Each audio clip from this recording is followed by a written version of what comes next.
everyone. I'm Kim Graves. This is Jessica Ausbrook, and this is the Ripple Effect. Hello, everyone. How's it going?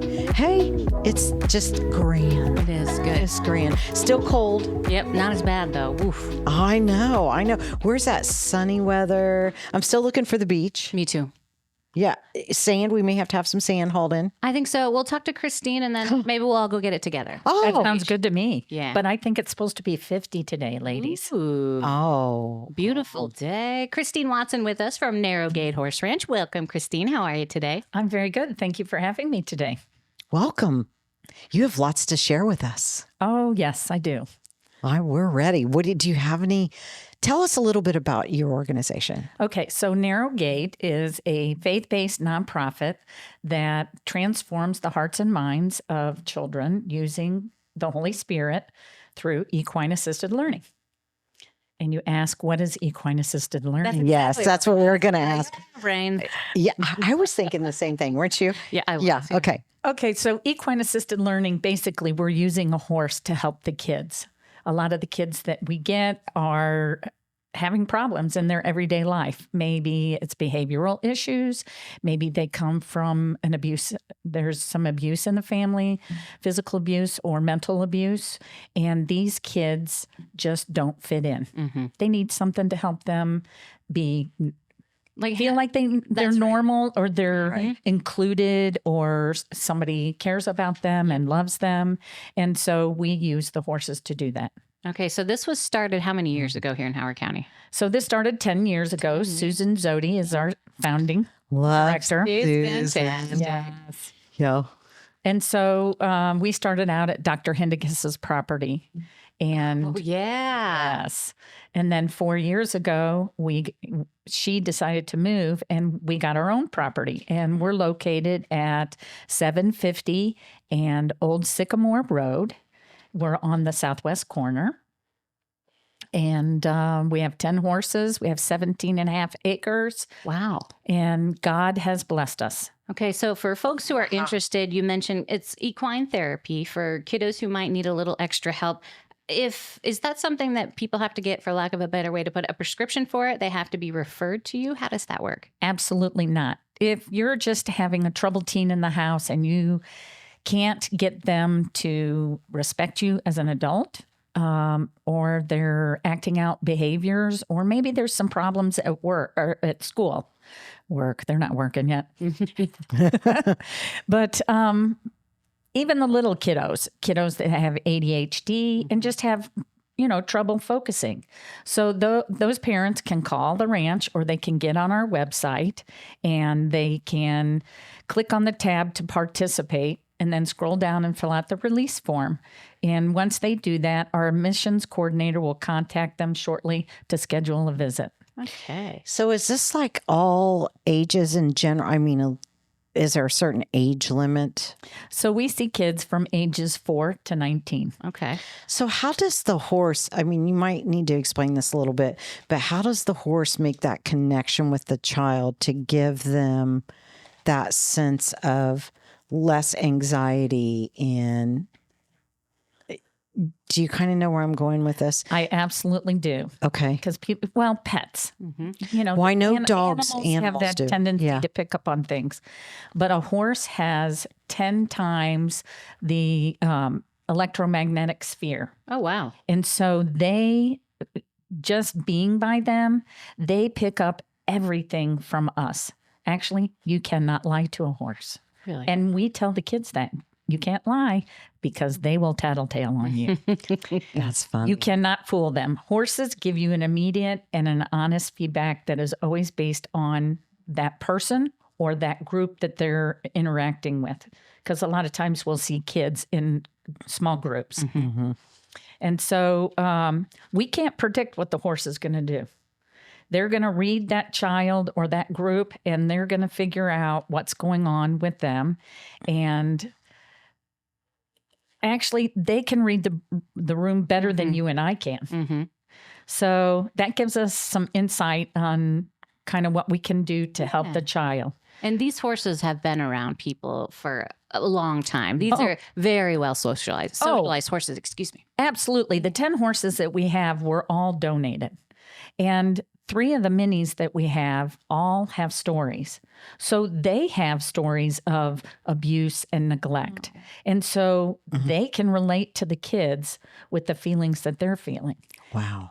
So it helps because, we usually do kind of a meetup in the beginning. And to have a horse choose you is special. I bet it is. I mean, it really I want a horse to choose me. Yeah. How does a horse choose an individual? So horses are prey animals. And so they have a hierarchy, just like we have a hierarchy in society. And so you're going to have a leader, you're going to have followers, and you're going to have those that are at the end of the pack.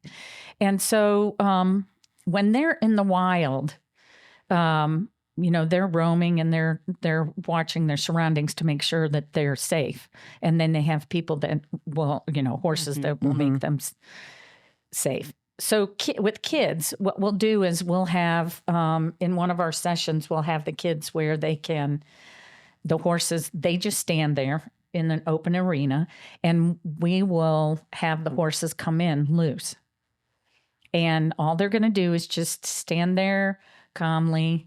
And I mean, they're going to sense if you're but it's hard to stand there calmly if you've never been around horses before. But we try and introduce them prior to, because, we want them to be relaxed. The other thing is that being around them helps ground you and it helps to regulate your breathing. So as the kids are in the arena and they're just standing there, we might be having a discussion with the kids. And we have enough people in there that we make sure that the kids are safe. But we also, we trust the horses. We've been around them a lot, but you never know. Yeah. You don't know, So the horses will meander as we're having a group discussion. And when they choose their person, they will walk up to you and they'll just stand there. Really? And then what do you do? So then we explain to them that horse has chosen them. Ooh. So when you introduce yourself to a horse, actually you kind of put your fist out and they smell you. And so that gives them a sense of calm. They get to know your scent and they get to know who you are. And again, they feel that. They have that inner feeling, that electromagnetic connection. So yeah, it's pretty neat to see. And some of these kids, when they get chosen, it's heartbreaking. Emotional. It's so emotional, but you're so happy for them because they're excited. Somebody has chosen them. I love that. I have a great horse story, but I'm going to wait towards the end. Okay. It gets a good horse story. Okay, don't let us forget. Yeah. We want to make sure to hear about that. So now this organization has, like you mentioned, started a decade ago, but it has really grown into, like you mentioned, that full property. There's now an indoor facility there, is that right? Absolutely. We were blessed by our sponsors and grants, and we do have an indoor arena. It's even heated, so now we can see the kids all year long. All year. Yeah. So we have 5 sessions a year, and we're serving. Last year we served 220 students. We had 16 facilitators. We really should have about 32, and those are all volunteers. We had 31 weeks of class with 51 classes. So we saw a lot of students in a short period. Wow. But they loved it too. Oh yes, the kids do. I'm just shocked. And I bet, do you have like a waiting list of, kids that want to participate, but you need more volunteers to come in and help with this? Absolutely. Yes. Absolutely. And we have different levels in the class. So we have an EAL1 class, EAL2 class. Once the kids go through the 2 6-week sessions, then they go into the 3rd class. It's an advanced class. Now the kids get to learn how to ride. Ooh. Oh, yes. That's exciting. So, yeah. But they're learning leadership skills. They're learning things that down the road they can use in their everyday life. How to take care of an animal. How to take care of something they care about. Absolutely. And it gives them a safe space because we're a faith-based ministry. So we also talk to them about God and that God loves them no matter what they're going through. And we give them the tools to change the circumstances that they're currently in to a better way. and seeing that transformation is tremendous. Well, and Wow. nonprofit organizations, they exist to help people in need, but these organizations cannot exist without the help of people like all three of us and all of those listening. We need volunteers, we need donations, and we've got a big event coming up in May. Is that right? Yes, we do. We have our annual Derby Ball. It runs in conjunction with the Kentucky Derby. We'll show the race during that event, and we have a silent auction, live auction. We have a men's and women's hat contest, which is always a lot of fun. But you get to dress up and wear a derby hat. So it's the competition for the hats or derby hats or the cowgirl hats. It's whatever you want. Whatever you yeah, want. whatever kind of hat you want to wear. So if you want a rhinestone cowgirl, go for it. there you go. Or whatever hat you want. Could be. Yeah. It's a super fun event. I went a few years ago and I had a really great time. You dress up, wear your hat, take your friends, have some fun. Absolutely. And this is one of the main fundraisers you do annually, right? That is the main fundraiser that we do. And like I said, our ranch is run specifically off of donations and grants. So the more the merrier that come to the event. And honestly, it's just a great social event. So if someone wants to volunteer or they want to find out more about this huge event, where do they go to find out or who do they call? So you can reach us at www.narrowgatehorseranch.com. And there is a tab for volunteering. You just need to fill out the information, and then our volunteer coordinator will get in touch with them. Okay, if someone's watching right now and they think, man, I would love to volunteer. I know nothing about horses. Oh, we have lots of stuff to do at the ranch. I mean, we have a lot of poop scoopers, don't get me wrong. But there's dusting and sweeping and yard work, picking up sticks.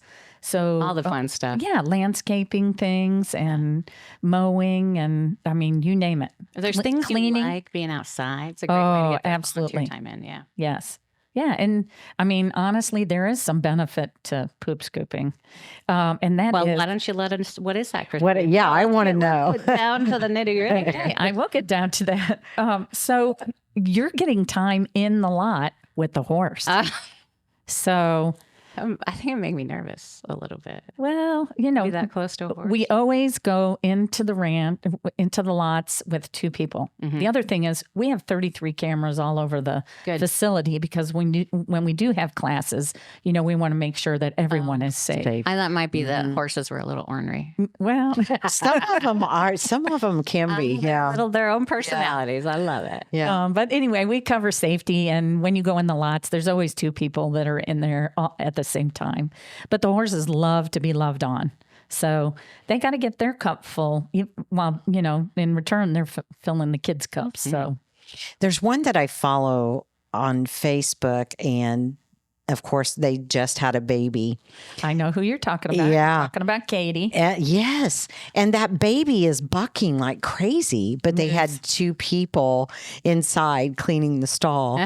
And that baby was just like lining up, trying to kick and kick and kick. And they were like, and I think the baby did kick somebody. It's a little ornery. Yeah. It was very ornery. Puppy, very, right? Not very. a kitty. Yeah. Absolutely. He was making it difficult for him to clean anything, but they were very calm and they handled everything very well. But he didn't give up. He just kept going. Yeah. It was quite comical. But I'm like, wow. So the Derby Ball, May 2nd, sponsorship opportunities available. Are tickets available? Yes, they are. You can get on, again, the website, and we will direct you to the tickets. Or if you want to call the ranch, the phone number is 765-889-3073. Sounds great. Okay, now I got to ask, how did you get involved with horses? Where did your love come from? Okay, so when I was in 5th grade, we had moved to Tennessee. And actually, back then, I'd moved from St. Louis. And so I was a northerner. And I was in the South. And so I talked funny, and the kids kind of... That's what Missouri was, a northerner. Yes. So, you know, I got bullied and teased. And so I found the horse ranch down there. I started riding. So I got my experience riding on a 500-acre Arabian horse farm. And I did that for several years.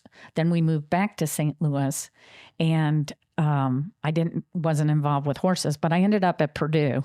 I got a degree in agriculture, and I rode on the equestrian team there. How fun. The difference is you don't know the horse when you ride. Really? You draw your horse 5 minutes before you go into the ring. Really? I did not know that. So had no you're idea. judged on how well you can adapt to that horse. Okay. So, but it was a great experience, and I got to, go all over the place. So I had that horse experience. And so the riding in Tennessee, my riding teacher took me under her wing. I learned English and Western, dressage, hunt seat, jumping. But I got to help with the vet. I got to help with the farrier. I learned how to train horses. Mm-hmm. And so I had a lot of that experience. So then I ran into Susan Zodi at church, Mm-hmm. and I knew she was looking for horse people. Yep. And that's how I got involved at the ranch, because we really needed horse people out there, equine. And so for 4 years, I volunteered out there, poop and scoop, doing whatever they needed.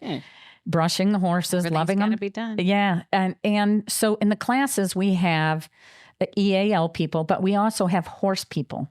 So there's, for all the horses, we try and have that extra person, or we have extra adults to help with the kids, because we want the kids to feel comfortable. Yeah. And so that's how I got involved. I like it. Oh, fun. So then I retired.